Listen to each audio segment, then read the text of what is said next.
یہ سوال ہی نہیں کہ ہم میلاد مناتے ہیں، یہ بتائیے کہ میلاد کیوں نہ منائیں؟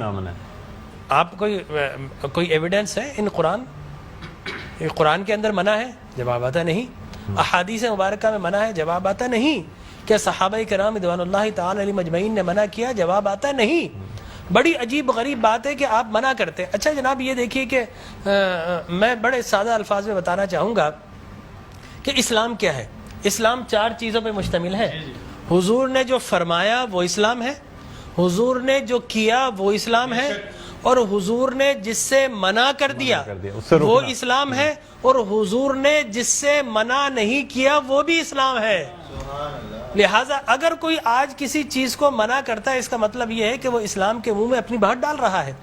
اب نہ اللہ سے بھول ہوئی نہ رسول سے بھول ہوئی، قیامت تک کی ساری ناجائز چیزوں کو قرآن مجید اور احادیث نبویہ میں بڑے بڑے بورڈ لگا دیے گئے کہ these are the prohibited thing, یہ حرام ہے، یہ حرام ہے، یہ حرام ہے، بڑے بڑے بورڈ لگا دیجیے۔ اور دیکھیں طریقہ اور اصول بھی یہی ہے کہ ہر جائز چیز کا نہیں بتایا جاتا۔ مثال کے طور پر اگر آپ کو کہیں جانا ہے تو آپ نے کبھی زندگی میں بورڈ نہیں دیکھا ہوگا کہ الاؤ ہے ادھر آ جائیے، نہیں، یہ کہیں نہیں لکھا ہوگا۔ ناٹ الاؤڈ ہوگا وہاں ضرور لکھا، جہاں ناٹ الاؤڈ ہوگا، پروہیبٹڈ ایریا ہوگا، وہاں پر بورڈ لگا ہوگا کہ یہاں داخلہ منع ہے۔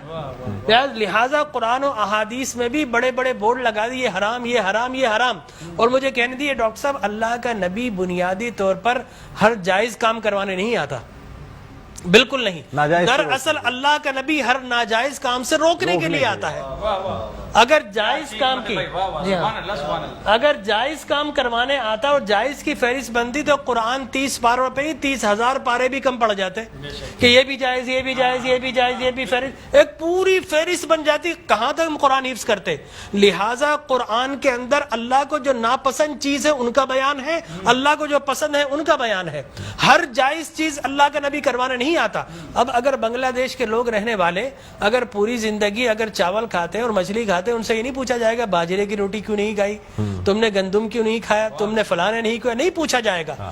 اگر اسی طرح پاکستان کے رہنے والے مچھلی روزانہ نہ کھائیں تو ان سے نہیں پوچھا جائے گا کہ یہ بھی تو اللہ کی غذا تھی، جائز تھی، تم نے یہ کیوں نہیں کھایا۔ نہیں، ہر جائز چیز اللہ کو مطلوب نہیں ہے۔ اللہ کو مطلوب یہ ہے کہ ہر ناجائز کام سے روکا جائے۔ لہٰذا اللہ کے پیارے حبیب نے قیامت تک کی ساری ناجائز چیزوں سے منع کر دیا، نہ اللہ سے بھول ہوئی معاذ اللہ، نہ رسول سے بھول ہوئی، دین مکمل ہو گیا۔ اب اگر کوئی یہ کہتا ہے کہ یہ ناجائز، یہ بدعت، اس کا مطلب یہ ہے کہ کیا تجھ پر وحی نازل ہو گئی؟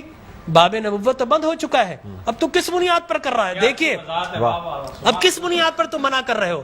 اور میں آپ کو بتاؤں ڈاکٹر صاحب، یہ دین کا مسلمہ اصول ہے کہ کسی چیز کے جواز کے لیے کوئی ضعیف حدیث بھی کافی ہے، لیکن کسی چیز کے حرام یا بدعت ہونے کے لیے قرآن اور احادیث کی نص قطعی چاہیے آپ کو، اور حدیث متواترہ چاہیے، اس کے بغیر آپ کسی چیز کو حرام نہیں کر سکتے۔ اس لیے کہ اسلام گلا گھونٹنے کے لیے نہیں آیا، اسلام تو راحتیں دینے کے لیے آیا ہے۔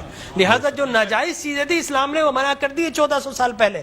اب اگر کوئی کہتا ہے کہ جناب آپ میلاد کیوں مناتے ہیں، تو میں کہتا ہوں یہ سوال ہی نہیں، بڑے احمق لوگ ہیں جو جائز کی دلیل مانگ رہے ہیں۔ ارے بھائی دلیل تو ناجائز کی ہوتی ہے، لہذا آپ ناجائز کی دلیل دیجئے کہ قرآن میں منع کیا کہ احادیث میں، بلکہ اب میں یہ کہتا ہوں اس بات کے بعد آپ قرآن پڑھیے، اللہ تبارک و تعالی نے 5 نبیوں کا میلاد قرآن میں بیان کیا ہے۔ حضرت آدم علیہ الصلوۃ والتسلیم کے میلاد نامے قرآن کے 5 رکوع پر متفرق، پہلا واقعہ ہی میلاد نامہ آدم ہے، فرشتوں کو جمع کیا، میں آدم کو پیدا کرنے والا ہوں، کیا کریں؟ سیلیبریشن کرو۔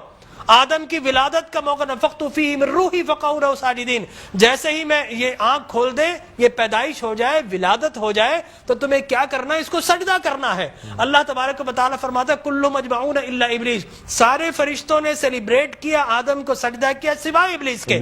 تو معلوم یہ ہوا کہ جس نے میلاد منایا اللہ نے اسے نورانی قرار دے دیا، اور جس نے انکار کیا اللہ نے اسے شیطانی قرار دے دیا۔ سبحان اللہ سبحان اللہ۔ لہٰذا اسی طرح میں 2 منٹ بس، اسی طریقے سے سورہ قصص میں حضرت موسیٰ علیہ الصلوۃ والتسلیم کی میلاد نامہ اللہ نے 28 ابتدائی آیات میں بیان کیا. اور حضرت یحییٰ علیہ الصلوۃ والتسلیم کا میلاد نامہ سورہ مریم میں کیا سلام علیہ یوم ولدا، سلام ہو یحییٰ پر کس دن؟ جس دن وہ پیدا ہوئے. لہذا نبی پیدا ہو رہا تو اللہ سلام بھیج رہا ہے. اور پھر حضرت عیسیٰ فرماتے والسلام علیک یوم ولدت ویوم اموت ویوم ابعث حیا، سلام ہو مجھ پر جس دن میں پیدا ہوا. سرکار نے فرمایا. اور پھر اللہ تبارک و تعالی نے ووالدین وما ولد کہہ کر حضور کے میلاد کو بیان کیا. اور حضرت مریم کی میلاد کو اللہ نے سورہ آل عمران میں بیان کیا. پھر سرکار نے فرمایا کہ میرے غلام الجمعۃ عید للمسلمین. لوگ کہتے ہیں 2 عیدیں، تیسری عید مل گئی. حضرت عمر بن خطاب سے پوچھا کہ یہ الیوم اکملت لکم دینکم، یہ آیت ہمارے نبی پر نازل ہوتی تو ہم 2 عیدیں مناتے، ہم تو بطور عید مناتے. حضرت عمر نے حضرت ابن عباس دونوں سے احادیث فرمایا میاں تم ایک عید کی بات کر تو ہماری تو 2 3 عیدیں تھی اس دن. وہ یوم عرفہ تھا مسلمانوں کی عید کے دن، وہ جمعۃ المبارک تھا مسلمانوں کی عید کے دن، وہ تکمیل دین کا دن تھا، وہ مسلمانوں کی عید کا دن ہے. لہٰذا یہاں پر تو پہلی، دوسری، تیسری، چوتھی، 5ویں نہ جانے کتنی عیدیں. اور صحیح مسلم کی حدیث مبارک رسول اللہ نے 5 عیدیں بیان فرما دی. ایام تشریق، ایام یوم نحر، اس کو سرکار نے عید قرار دیا. لہٰذا معلوم یہ ہوا کہ سرکار دو عالم. اور پھر میں عرض کر رہا تھا کہ آدم پیدا ہوئے، فرمایا الجمعۃ عید للمسلمین، جمعہ مسلمانوں کی عید کا دن. فرمایا رسول اللہ کیوں؟ فرمایا فیہ خلق آدم، اس لیے کہ اس دن تمہارے باپ آدم پیدا ہوئے. معلوم ہو آدم پیدا ہو تو عید کا دن، اور جس دن فخر بنی آدم پیدا ہو ہزاروں عیدوں کا عید. یہ عید بھی ہے اور یقینی طور پر جشن بھی ہے. دیکھیے حضرت عیسیٰ ابن مریم علیہ الصلوۃ والتسلیم پیدا ہوتے نا، اللہ تبارک و تعالی حضرت مریم کے پاس پینے کے لیے کچھ نہیں تھا. اللہ فرماتا وَهُزِّ إِلَيْكِ بِجِذْعِ النَّخْلَةِ تُسَاقِطْ عَلَيْكِ رُطَبًا جَنِيًّا، اے مریم گھبرا مت، اللہ کے میرا نبی آنے والا، اس کی ولادت ہونے والی ہے. یہ سوکھا ہوا درخت ہے، اس کو ہاتھ تو لگا. حضرت مریم جیسے ہی ہاتھ لگاتی ہے اللہ تبارک و تعالی میلاد عیسیٰ کی خوشی میں اس کو ہرا بھرا کر دیتا ہے اور پانی جاری و ساری کر دیتا ہے. تو اللہ تبرک بھی دیتا ہے، اللہ تبارک و تعالی اسے سیلیبریٹ بھی کرتا ہے. تو یقینی طور پر میلاد النبی صلی اللہ علیہ وسلم کے اگر جواز کی آپ بات کریں گے صبح ہو جائے گی.